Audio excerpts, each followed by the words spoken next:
जिस टाइम मेरे पापा जी की डेथ हुई और उनके पास डॉक्यूमेंट्स थे या जो भी कागज थे, तो उसमें एक छोटा सा पेपर था जिस पे लिखा हुआ था कि पूजा तोमर ने हमेशा कुछ भी लड़कों के साथ मुझे भेजते थे कि लड़कों के साथ फाइट करेगी।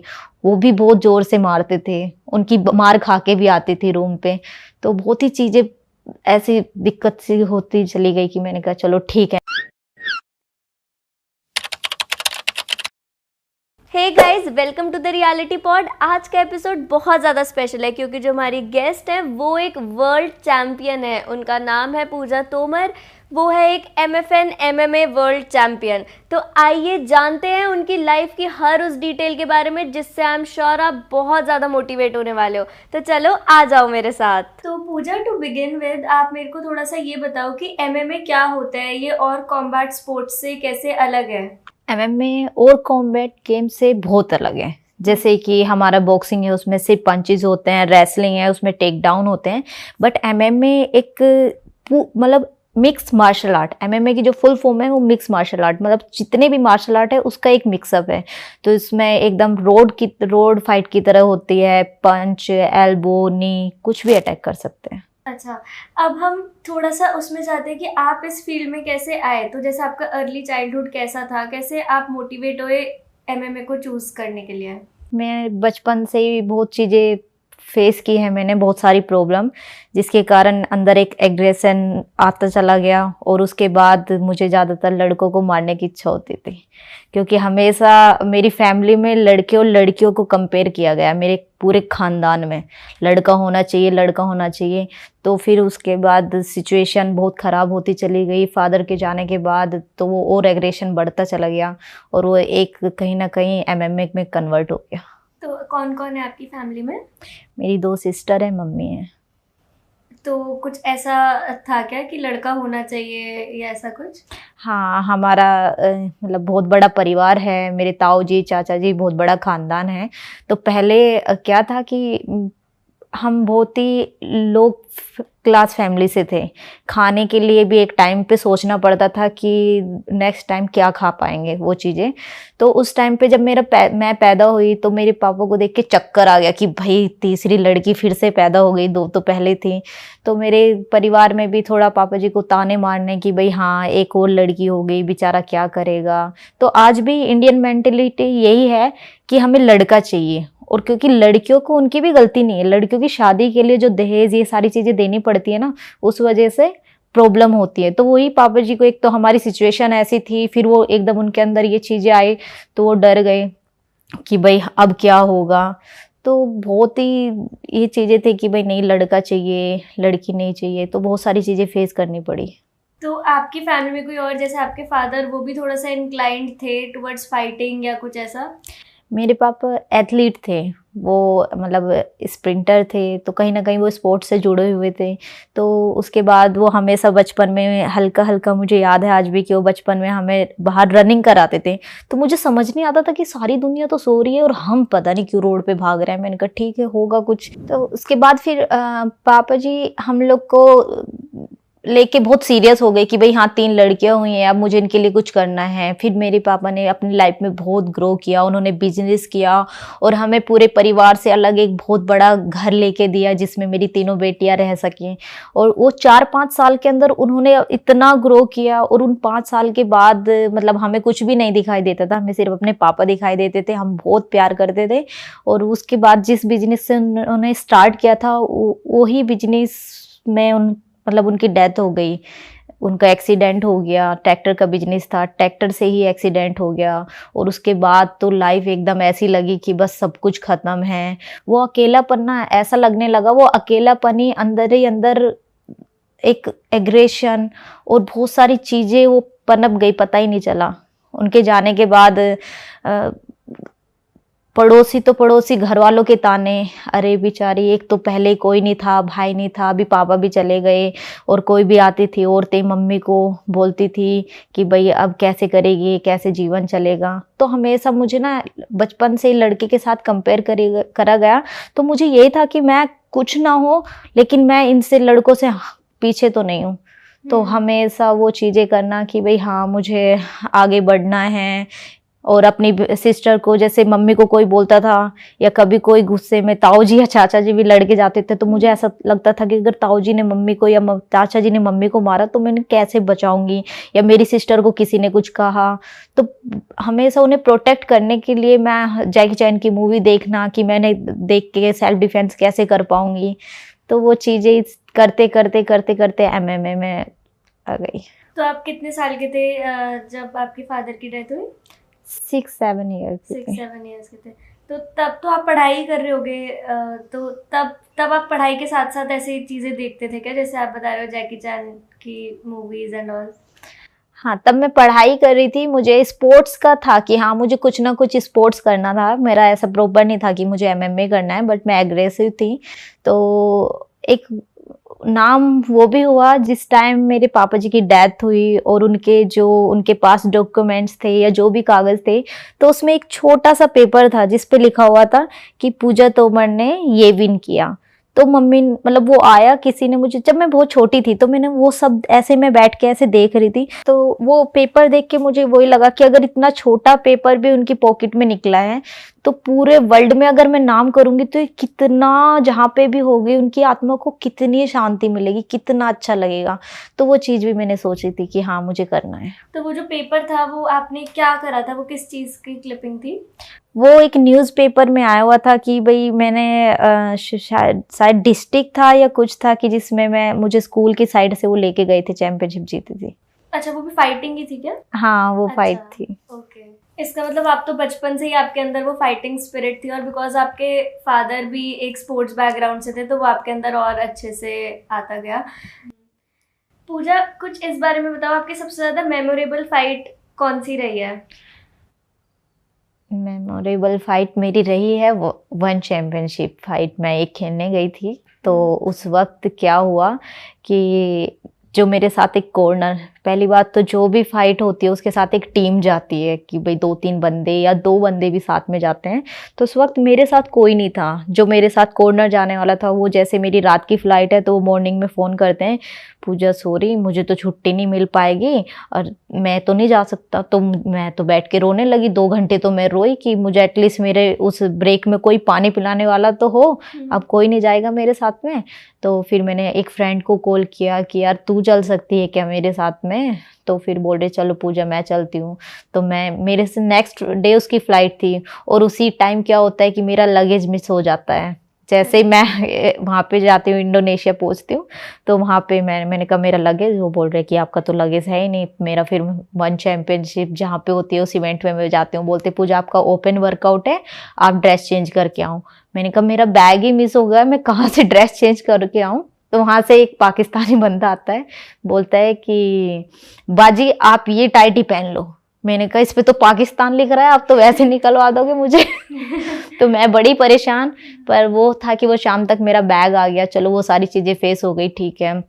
फिर मेरी फ्रेंड आती है, बट वो है कि वो भी MMA करती थी, बट उस वक्त उन्हें भी ज़्यादा नॉलेज नहीं थी कि कैसे क्या करना है, पैड कराना है, क्योंकि फाइट से पहले अच्छे से वार्म अप होना पड़ता है। तो वो सारी चीज़ें मुझे बड़ी फेस करनी पड़ी। तो मैंने कहा ठीक है, क्योंकि पूरा वीकडे फाइट का चलता है, उसमें हर दिन आपका इंटरव्यू होता है, ट्रेनिंग साथ में करनी पड़ती है। अगर आप अकेले हो तो वो सारी चीज़ें फेस करनी बड़ी मुश्किल थी। फिर उसके बाद में फाइट डे मैंने एक फिलीपीन के बंदे से बात की, कोच से। मैंने कहा भाई बस मुझे पानी ना, अगर ये ऐसे थोड़ा बौखला जाए तो तुम मुझे पानी पिला देना।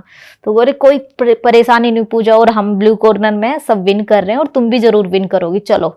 बस वो फाइट मैं जितना परेशान होकर रो के गई थी, तो वो फाइट मेरी बहुत अच्छी रही, क्योंकि वो जो लड़की थी वो इंडोनेशियन ही थी, उनकी बेस्ट फाइटर थी वो। और वहाँ पे क्या था, प्रिडिक्शन में मुझे 1% जिताया हुआ था, उसे 99%। तो वो सोशल मीडिया भी मैंने देख लिया, उससे भी मेरा दिमाग ऐसा हो गया था। और पूरी सोशल मीडिया हो या कोई भी मतलब मीडिया थी, वो सब इंटरव्यू उसका ले रहे हैं, मैं साइड में चुप अकेले बैठी हूँ, क्योंकि सबको वो था कि वो ही जीतेगी। बट उस वक्त वो मैं फाइट विन करी, तो मुझे मतलब ऐसा लगा कि हाँ अभी मुझे थोड़ा शांति मिल गई है कि पूरा जो हफ्ता में रो के आई हूँ। अरे वाह, क्या बात है। Thank you. बहुत बढ़िया। ये तो आपकी सबसे मेमोरेबल फाइट थी क्योंकि इसमें बहुत सारे चैलेंजेस थे, बट अगर हम बात करें MFN चैम्पियनशिप जो आपने जीती है, वो आई एम श्योर आपकी बिगेस्ट फाइट होगी, तो आप उसके बारे में थोड़ा सा बताओ।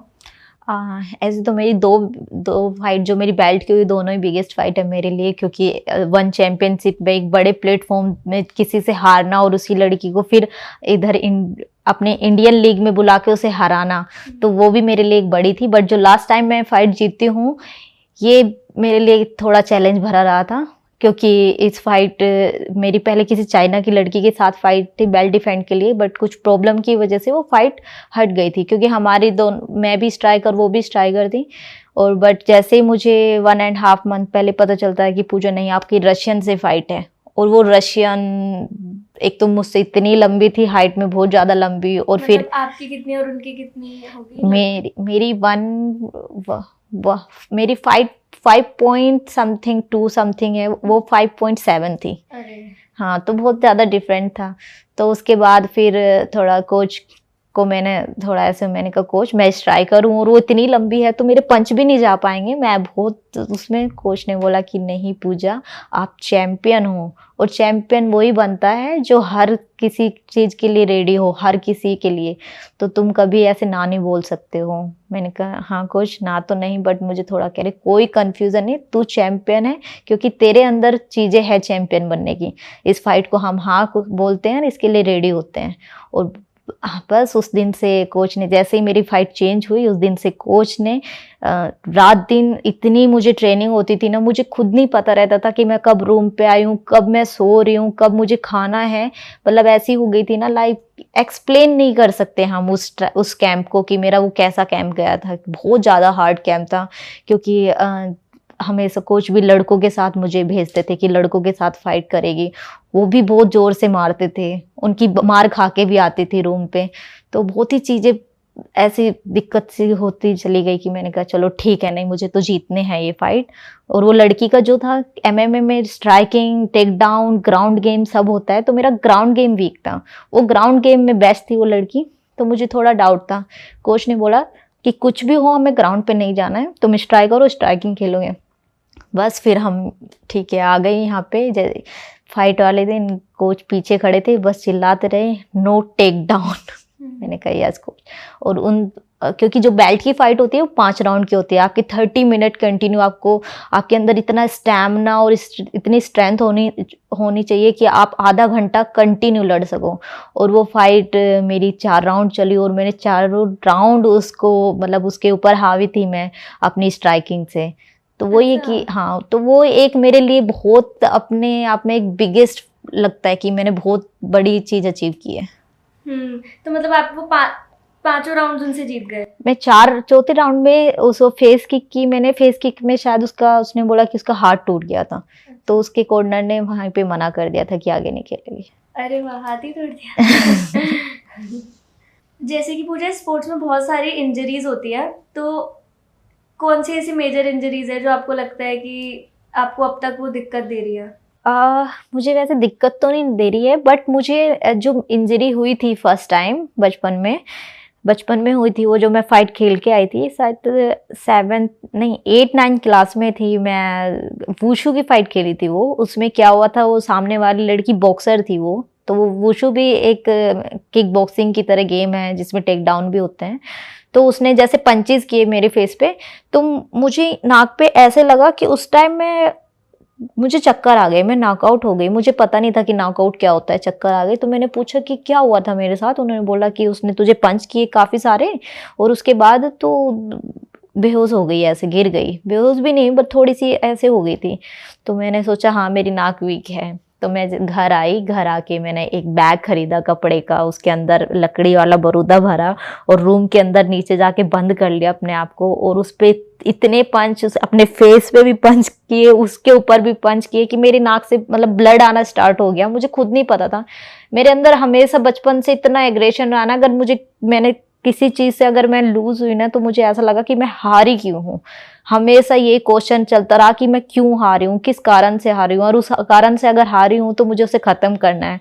और उसमें मैंने इतने पंच मारे कि मेरे नाक से ब्लड आता रहा। तो मम्मी नीचे देखने आई कि पूजा कहाँ है। फिर मम्मी ने ऐसे गेट खटखट किया, पूजा गेट खोल, क्या कर रही है? तो मम्मी ने ऐसे, वो खुद देख के डर गई कि लड़की पागल हो गई क्या हो गया इसे? मैंने कहा हाँ मम्मा मेरी नाक कमजोर हो गई। कह रही ऐसे और कमजोर हो जाएगी। मैंने कहा नहीं, ऐसे मजबूत हो जाएगी। तो उस वक्त मुझे फर्स्ट इंजरी हुई थी और उस वक्त मैंने ठान लिया था कि नहीं, मैं वीक नहीं पड़ सकती किसी चीज में। कोई और ऐसी इंजरीज जो मतलब जिन्होंने थोड़ा आपको हिला दिया हो फाइट में उस टाइम? मुझे फाइट से अलावा मुझे ज़्यादातर ट्रेनिंग में ज़्यादा इंजरी हुई है। एक बार हम बॉक्सिंग कर रहे थे, कोई जूनियर लड़की थी, वो बॉक्सिंग करते करते ऐसे सर लेकर आई, उसका सर यहाँ पे लगा, मेरी पूरी नाक टूट गई थी। तो इंजरी तो एमएमए में काफ़ी सारी है जो हुई है मुझे, बट थोड़ी ये मुझे सीरियस हो गई थी। मतलब फाइट में तो, मेन फाइट में तो आप सिर्फ मारते ही हो, ट्रेनिंग में ही हुई है इंजरी? हाँ, ज्यादातर ट्रेनिंग में हुई है। तो पूजा, जैसे जब आपकी ये फाइट्स होती है तो फाइट से पहले आप किसे याद करते हो? क्या आपके रिलीजियस बिलीव्स क्या है? क्योंकि जब हम ऐसे किसी स्पोर्ट्स में होते हैं तो हमारे लिए बहुत ज़रूरी होता है कि हम डिवाइन पावर में माने। इनफैक्ट मुझे तो ऐसा लगता है जब भी कोई इंसान लाइफ में थोड़ा भी किसी भी चीज़ में आगे बढ़ता है तो उसका विश्वास बढ़ने लगता है भगवान को लेकर, डिवाइन पावर को लेकर। क्योंकि हमें हमेशा ऐसा लगता है कि मेहनत शायद बहुत लोग कर रहे हैं, बट अगर हम आगे बढ़ रहे हैं तो कोई तो शक्ति हमें कंट्रोल कर रही है, राइट? तो आप किस चीज़ में आप मानते हो? हाँ, मैं जीसस को फॉलो करती हूँ, बट क्या है कि सोशल मीडिया पे लोग, अगर मैं उन्हें जीसस बोल देती हूँ, उन्हें ऐसा लगता है ये तो कन्वर्ट हो गई है, क्रिश्चियन बन गई है, इसे पैसे दे दिए। ऐसा नहीं है, मैं हिंदू हूँ, मैं पूजा तोमर हूँ और मैं जैसे पहले थी बिल्कुल ऐसे ही आज हूँ। बट ये थोड़ा सा मुझे ऐसा लगा कि मैं पहले से भी बहुत मानती हूँ, सारी चीज़ों को मैं मानती हूँ, बट जैसे मैं बैठ के खुद से एक मेडिटेशन की बात की तो मैंने कहा कि हाँ मैं प्रेयर करके देखती हूँ ऐसे क्या है। बट हाँ, जब भी मैंने मांगा है ना, बिल्कुल विश्वास से, और मेरी फाइट में तो 99 नहीं 100% ऐसा हुआ है कि मुझे मांगने से पहले ही मिला है। और जो चीज़ें मैंने ज़बरदस्ती मांगी है वो मेरे लिए कभी सही हुई नहीं है। फिर मतलब मैं इस चीज़ में बहुत ज़्यादा विश्वास करती हूँ। तो आप जीसस में बहुत ज़्यादा आपका बिलीफ है, तो आप फाइट से पहले उनको याद करते हैं? बिल्कुल, मैं हमेशा फाइट से पहले, फाइट इवन जब मुझे फाइट मिलती है मैं उससे पहले भी उनसे ही पूछती हूँ। जब मैं बातें करती हूँ कि मुझे कौन सी फाइट मिलनी चाहिए, मैं कैसे ट्रेनिंग करूँ, क्या आप मुझे ये चीज़ें प्रोवाइड करा सकते हो? तो मैं उनसे बात करती हूँ। मेरा एक अलग रिलेशन है कि भाई एक पापा की तरह, ऐसा होता है ना कि भाई एक फादर है, या तो मैंने मान लिया है कि हाँ मेरे पापा नहीं है तो कोई तो है जिनसे मैं बात कर सकती हूँ, और वो मांगने से मुझे बहुत इजीली मिलता है। आपकी मेहनत भी बहुत ज़्यादा है। एक बात बताओ, जब आप उस रिंग के अंदर होते हो तो तब क्या चल रहा होता है दिमाग में? मतलब आप जब आप उतर कर आते हो और आप रिंग में घुस रहे होते हो, फिर आप जब रिंग के अंदर होते हो और बाहर आ रहे होते हो, मेंटल स्टेट क्या होता है तीनों टाइम में?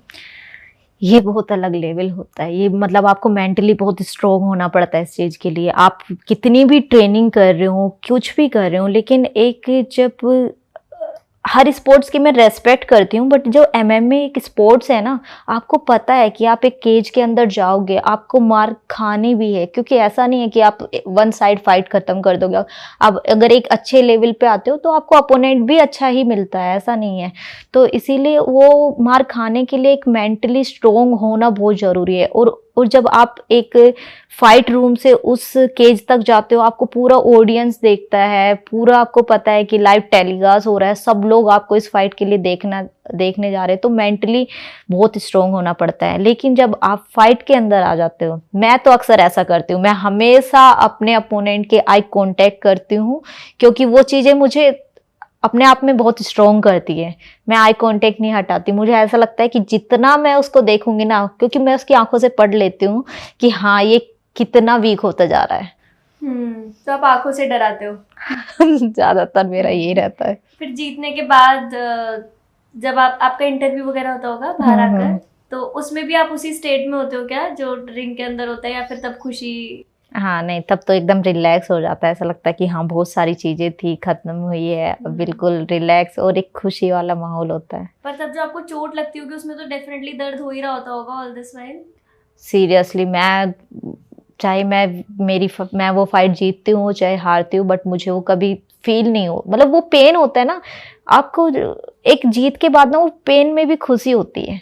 अभी घर में भी चाहे मुझे कितनी भी बड़ी इंजरी हो जाए या फैमिली सब लोग डरते हैं और इतनी चोट लगी, लेकिन मुझे फर्क पड़ना बंद हो गया है। मुझे अच्छा लगता है जब मुझे कोई इंजरी होती है या लगती है, तो मुझे ऐसा लगता है कि हाँ आज अच्छे से ट्रेनिंग हुई है। अरे मतलब वो दर्द की अब शायद आदत पड़ गई है। आदत हो गई है। तो पूजा, जैसे आप बता रहे हो कि आपकी फाइट्स जो है ये लाइव टेलीकास्ट होती है, तो आपकी मम्मी देखती हैं क्या इन फाइट्स को? हाँ, मेरी मम्मी हमेशा मेरी फाइट देखती हैं, और मैं जीतती हूँ तब भी देखती है, हारती हूँ तब भी रो रो के देखती है। फिर आगे बोलती है कि पूजा तू ना सिर्फ खड़े होके खेला कर, क्योंकि तुझे नीचे गिरने के बाद तो आता ही नहीं। मैंने कहा हाँ मम्मी मैं कोशिश करती हूँ ना जाऊं। कह रही फिर तू जाते क्यों है? मैंने कहा अब फाइट चली गई तो हमेशा मुझे अच्छे से समझाती भी है, और जब इंजरी होती है तो थोड़ी देर रोती है, कह रही है कि नहीं मैं तुझे ऐसे पिटते हुए मार खाते हुए नहीं देख सकती। मैंने कहा माँ चिंता मत करो, एक दिन मार के भी आऊंगी। तो आपके साथ भी जाती हैं आपके फाइट्स वगैरह में? फाइट्स अगर इंडिया में कोई फाइट हो रही है तो वो आती है, अदरवाइज मैं बाहर तो नहीं, क्योंकि थोड़ा सा ऐसा हो जाता है कि माँ की केयर मुझे बहुत ज्यादा है, तो मेरा फाइट से ज्यादा फिर माँ पे फोकस रहता है कि माँ क्या कर रही होगी, कैसे होगी।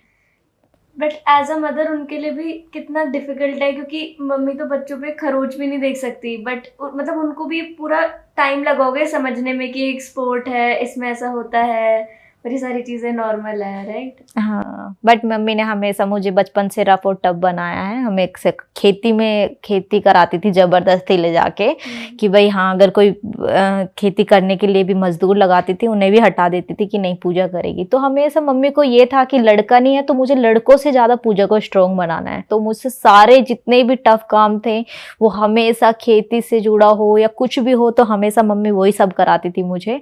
बट उन्हें ये नहीं पता था कि हाँ वो फाइट भी खेलने जाएगी और मारना और मार खा के भी आ सकती है। बट जब मैं मार खा के आई, वो देख के बहुत रोई, कह रही है पूछा मुझे तो तुझे ऐसे देखना बहुत मुश्किल हो रहा है, तू इसे छोड़ दे, मैं तुझे टफ बनाना चाहती थी लेकिन इतना भी नहीं। मैंने कहा माँ आप चिंता मत करो, कोई बात नहीं, अभी खा के आई हूँ, एक दिन मार के भी आऊंगी। तो वो सिचुएशन थी ऐसी कि चीजें बहुत सारी थी जो झेलनी पड़ी। तो आपके बचपन में ऐसे इंसिडेंट्स जब आपने कुछ ऐसा देखा हो कि आपके साथ या बहनों के साथ या मम्मी के साथ कुछ ऐसा हो रहा, आपने मारा हो किसी को या कुछ ऐसा? ऐसे तो हाँ हुआ है एक दो बार। मेरा कजन हमारे साथ रहता था, मामा का लड़का, जब मैं 10th क्लास में थी। हाँ, तो हम दोनों रनिंग कर रहे थे, तो रनिंग करते करते एक लड़के ने आके गांव में ऐसा बोला, अरे अरे कैसे दौड़ रही है, पता नहीं अजीब से वर्ड बोला। मुझे तो बहुत गुस्सा आया सुन के कि क्या बोल के गया मुझे। बस फिर मैंने मारना स्टार्ट किया। मैंने कहा अब तो नहीं। फिर वो भाई भी आया, के उल्टा वो मुझे खींच रहा है, कह रहा पूजा छोड़ दे और मत मार और मत मार। मैंने कहा इसने बोला कैसे मुझे। जब भी हम स्पोर्ट्स में होते हैं तो हम बहुत ज़्यादा पैट्रियोटिक हो जाते हैं, क्योंकि हम अपने देश को एक जगह पर रिप्रेजेंट कर रहे हैं। तो आपकी पैट्रियोटिक फीलिंग्स कैसी हैं? मैं एक बहुत बड़ी देशभक्त हूँ। मैं हमेशा अपनी कंट्री से मुझे बहुत प्यार रहा है। भले मैं बाहर कितनी बार भी ट्रेनिंग करने गई हूँ या रही हूँ, मुझे हमेशा जो सुकून मिला है वो अपनी कंट्री में आके मिला है।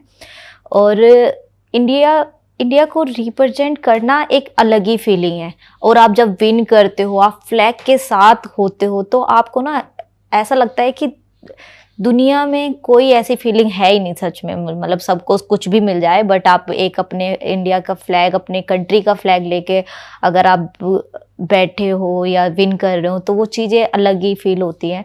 बट अभी इंडिया में ना मतलब इतना MMA तो एक ऐसा स्पोर्ट्स है, सारे स्पोर्ट्स की मैं रेस्पेक्ट करती हूँ। सारे स्पोर्ट्स है, रेसलिंग हो या कोई भी हो, क्रिकेट हो, सबको बहुत अच्छा फेम मिल रहा है, सारी चीज़ें। बट एक अभी MMA ऐसा गेम है जो अभी धीरे धीरे इंडिया में ग्रो कर रहा है। But out of country MMA बहुत ज़्यादा है। जैसे इंडिया में क्रिकेट है वैसे MMA है। मतलब इतना इंजरी होने के बावजूद, बहुत ज़्यादा इंजरी होती है और इतना स्ट्रगल करना, मेहनत करना, काफ़ी चीज़ों में सेक्रीफाइस करना, और उसके बावजूद भी आपको एक रेस्पॉन्स ना मिले इंडिया में आके, तो एक बहुत दुख होता है कि क्या हो रहा है, क्योंकि अभी मैं रिसेंटली वो आपका बिग बॉस में एल्विस करके कोई अभी जीत के आया, तो उसे हरियाणा गवर्नमेंट उसे सपोर्ट कर रही है कि भाई हाँ ये जीत के आया, हम इसे सपोर्ट करेंगे। तो मतलब बिग बॉस भाई वहाँ पे एक अलग लेवल है। कोई ऐसे मैं अगेंस्ट नहीं हूँ, बट मैं ये चीज़ चाहती हूँ कि एक स्पोर्ट्स पर्सन को भी कहीं ना कहीं आप आगे रखो। आप जब एक बिग बॉस या कोई भी आपका टीवी शो होता है, इस इंडियन गवर्नमेंट हो या इंडिया के खुद के लोग हो कि उस चीज़ के पीछे पागल हो जाते हैं, लेकिन जो एक्चुअल बंदे हैं जो आपके इंडिया को बाहर जाके इतना नाम कर रहे हैं, सारी चीज़ें कर रहे हैं, उन्हें वो चीज़ें नहीं मिल पाती। ये सही में काफ़ी अच्छा पॉइंट है जो आपने कहा। और अगर कोई भी ऐसा इंसान इसे देख रहा है जो किसी अथॉरिटी पे है, तो पूजा को एकदम फेमस हमें करना है बिकॉज ऐसे लोग सही में बहुत ज़्यादा डिजर्व करते हैं नेम, फेम एंड एवरीथिंग, क्योंकि आप इतना कुछ कर रहे हो हमारे देश के लिए। Literally I am so proud and I am sure audience भी बहुत ज़्यादा प्राउड होगी। Thank you. Coming on to another question, शादी कब कर रहे हो?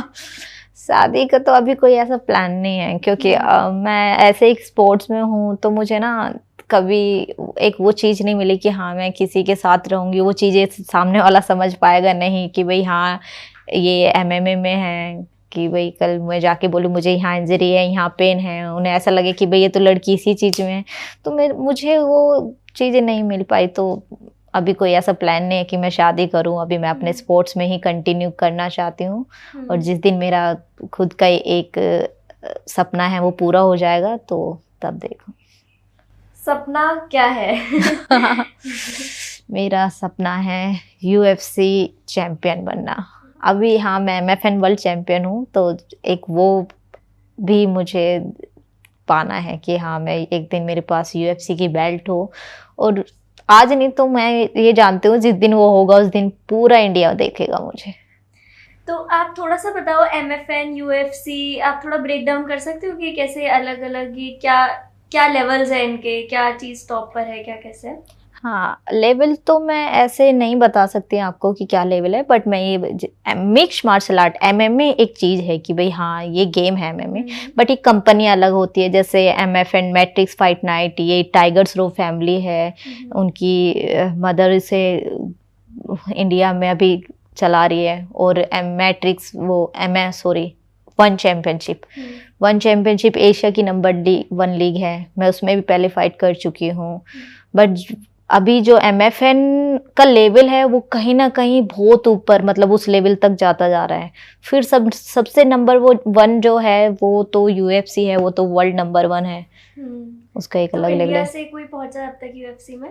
हाँ इंडिया से पहले भी और फाइट खेली है, लेकिन अभी जो अच्छा जिसका अभी अचीवमेंट चल रहा है वो अंशुल जुबली है। वो अभी UFC फाइट पास में काफ़ी अच्छी फाइट उन्होंने विन की है।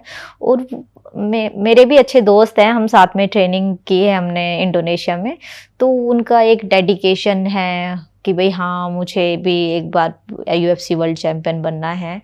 तो मैं भी आशा करती हूँ कि वो जल्दी जीते, और अभी रिसेंटली शायद फाइट भी है उनकी। इंडिया से कोई लड़की पहुंची है UFC में इससे पहले? नहीं आज तक। तो मतलब आप फर्स्ट गर्ल बनने वाले हो। I hope.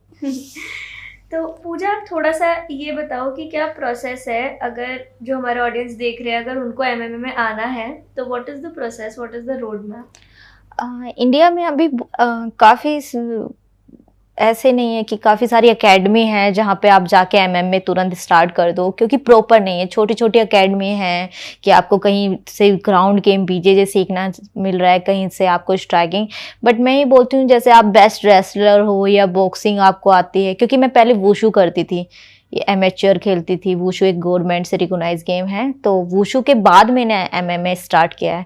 तो ऐसे ही कोई भी बॉक्सिंग करता है या रेसलिंग करता है, अगर उन्हें ऐसा लग रहा है कि भाई हम MMA में ऐसे कैसे एंटर कर पाएँ, तो वो जाके कोई भी छोटी मोटी एकेडमी जाएं, वहाँ से थोड़ा और टेक्निक सीखें। फिर उसके बाद आपकी एमेच्योर कंटेंट सीरीज होती है तो उसमें पार्टिसिपेट कर सकते हैं। उसके बाद आप प्रो फाइट खेलो, जैसे 1 जीत विन करते हो, 2 विन, 3 विन, तो ऐसे ही आपको बड़ी बड़ी कंपनियां फिर अप्रोच करती हैं। तो पूजा एक कंक्लूडिंग नोट पे, ऐसा कौन वो शख्स है जिसके बिना आपकी ये जर्नी यहाँ तक पहुँचती ही नहीं? वो है मेरी माँ। मतलब मैं अपनी माँ के लिए जितना बोलूँ उतना कम है। और सिंगल मदर होने के बावजूद भी उन्होंने मुझे इस लेवल तक रखा और मेरी दोनों बहनों को डॉक्टर बनाया, मुझे फाइटर बनाया। तो मेरे से बड़ी फाइटर वही रही है हमेशा, बचपन से मेरे परिवार से लड़के, पूरे आस पड़ोस से लड़के, रो के कि नहीं, उन्होंने कभी खुद के लिए कुछ भी नहीं सोचा, हमेशा मेरे लिए, मेरी बहनों के लिए। और आज भी मैं बहुत ही, मेरे अंदर डर रहता है, हमेशा ऊपर वाले से प्रेयर करती हूँ कि माँ को कभी कुछ ना हो। और जिस दिन मैं वो UFC की बेल्ट जीत के लेके आऊँ, मैं वो भी दूँ उन्हें कि हाँ, जितना उन्होंने मेरे लिए किया है मैं उसकी कभी बराबरी तो नहीं कर सकती, लेकिन हाँ, मैं वो सारी चीज़ें उन्हें देना चाहती हूँ, खुशियाँ जिसकी वो हकदार है। और इंडिया में कुछ ऐसे पेरेंट्स भी हैं जो मुझसे भी पूछते हैं घर आके कि पूजा, क्या हम सिखा सकते हैं, क्या हम अपनी लड़कियों को करा सकते हैं? तो कहीं ना कहीं उनके अंदर डर है कि हम अपनी लड़कियों को बाहर भेजेंगे, पता नहीं क्या हो जाएगा, ये हो जाएगा। तो मैं तो सभी पेरेंट्स को ये बोलना चाहती हूँ, अगर मेरी मम्मी सिंगल मदर होके मुझे यहाँ तक पहुँचा सकती हैं तो आप क्यों नहीं अपनी लड़कियों को कर सकते?